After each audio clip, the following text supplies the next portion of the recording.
Olá! Seja muito bem-vindo ao The Explainer. Hoje, a gente vai mergulhar de cabeça numa ideia super poderosa que nasceu de uma semana intensa de oração. A ideia é a seguinte: as palavras que a gente fala não são só sons flutuando no ar. Não, elas são, na verdade, ferramentas capazes de construir a nossa realidade. E para começar, eu quero te fazer uma pergunta que, olha, pode mudar tudo. E se cada palavra que sai da sua boca fosse como uma semente que você planta para o seu futuro? E se elas tivessem o poder real de construir ou de destruir o seu amanhã? Pois é exatamente essa ideia radical que a gente vai desvendar hoje. Essa ideia toda pode ser resumida numa frase muito forte. A palavra tem poder para gerar vida, mas também tem poder para gerar morte. Para pensar um pouquinho nisso. O que isso quer dizer é que a gente carrega uma força criativa e ao mesmo tempo destrutiva na nossa fala. E a gente usa essa força todo santo dia, muitas vezes sem nem perceber. Tá, mas como é que isso funciona na prática, no dia a dia? O segredo-chave para entender isso está em sacar a diferença gigantesca entre dois tipos de palavras. Aquelas que profetizam e constroem e aquelas que, sabe, murmuram e acabam sabotando a gente. E o contraste aqui é gritante, é preto no branco. De um lado, a gente tem a palavra profética. Pensa nela como uma ferramenta para trazer a realidade de Deus aqui para nós, gerando vida, esperança. E do outro lado, a murmuração. Ela faz exatamente o contrário. Ela nos acorrenta àquela realidade negativa que a gente está vendo, reforçando tudo aquilo que a gente não quer. E aqui a gente encontra o grande inimigo da palavra profética, a murmuração. O que é isso, afinal? É basicamente quando a gente bate de frente com uma situação difícil e reage só com base no que os nossos olhos estão vendo, sabe? É olhar tudo com uma ótica humana, limitada, em vez de declarar qual é a perspectiva de Deus sobre aquele problema. Certo, tudo isso faz sentido na teoria, mas como é que a gente sai do campo das ideias e vai para a prática? Bom, existem duas analogias bíblicas muito poderosas que funcionam como um mapa, mostrando o caminho para transformar o caos em vida. A primeira lição vem lá da história do profeta Elias. Antes de qualquer milagre acontecer, antes do fogo do céu poder cair, ele teve que fazer uma coisa bem pé no chão. Ele precisou reconstruir um altar que estava todo em ruínas. Esse é o primeiro passo, simbólico, mas absolutamente essencial. E o que esse altar representa para a gente hoje?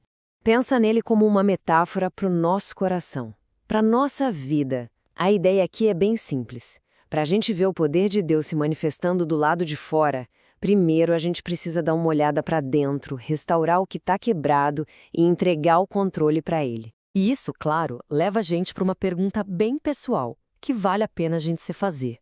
O que, no nosso altar interior, precisa ser restaurado hoje antes de qualquer outra coisa? Agora, a segunda analogia é ainda mais visual, mais impactante. É a história do Vale de Ossos Secos. Ela nos dá, literalmente, um roteiro de como a gente pode falar vida sobre situações que parecem completamente mortas, sem esperança nenhuma. E o legal é que isso é um processo, com passo a passo. Primeiro, você profetiza, você libera a palavra de Deus sobre aquela situação. Segundo, você ouve, fica atento ao que é descrito como o ruído do céu, a ação divina começando. Terceiro passo, você vê, começa a observar a manifestação acontecendo. E por último, você libera a vida, profetiza o Espírito para completar a transformação. É um ciclo, não um ato isolado, entende? Ok, então, com a base restaurada, com o processo entendido, fica a pergunta: como é que Deus se comunica com a gente? Quais são os canais que Ele usa para nos dar a palavra certa para ser dita no momento certo? Foram destacados 4 canais principais. O primeiro, claro, é a própria palavra, a Bíblia, que se cumpre quando a gente declara ela. O segundo é o louvor, sabe? Aquela música que parece que muda a atmosfera do lugar. Então, objetos também podem ser usados, carregando mensagens simbólicas. E, por fim, os sonhos, que é um canal super interessante, mas que exige interpretação, cuidado. Mas olha, não é só sobre comunicação, sobre falar e ouvir. A ideia é que quem crê também é equipado para uma batalha espiritual. A gente recebe o que é descrito como uma armadura completa. E o ponto mais crucial, mais incrível disso tudo é o seguinte: essa armadura não é algo que você precisa conquistar. Ela já foi entregue a você. Cada peça tem uma função vital: proteger sua mente, seu coração, suas emoções e, ao mesmo tempo, te dar armas, como o escudo da fé para se defender e a espada do espírito para lutar. E tudo isso junto nos leva a uma pergunta final: para que tudo isso? Qual é o propósito maior por trás desse poder todo de profetizar? Acontece que toda essa prática está conectada a uma identidade, a um papel muito específico que cada pessoa que crê é chamada a assumir. Então a pergunta é: qual é o nosso papel nisso tudo? A resposta está em duas palavras: reino e sacerdócio. É uma identidade dupla. Como parte do reino, a gente tem acesso direto a Deus.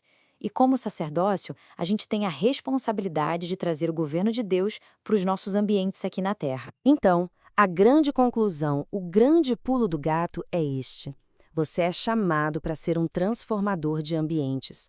Através da palavra profética, você pode literalmente estabelecer o reino de Deus onde quer que você esteja. Você pode trazer a ordem do céu para o caos da sua família, do seu trabalho, da sua comunidade. E para fechar, eu quero deixar essa pergunta no ar para você pensar com calma. Se as palavras que você dissesse hoje fossem criar o seu mundo de amanhã, o que você escolheria dizer? Pensa nisso, porque a sua resposta pode literalmente mudar tudo.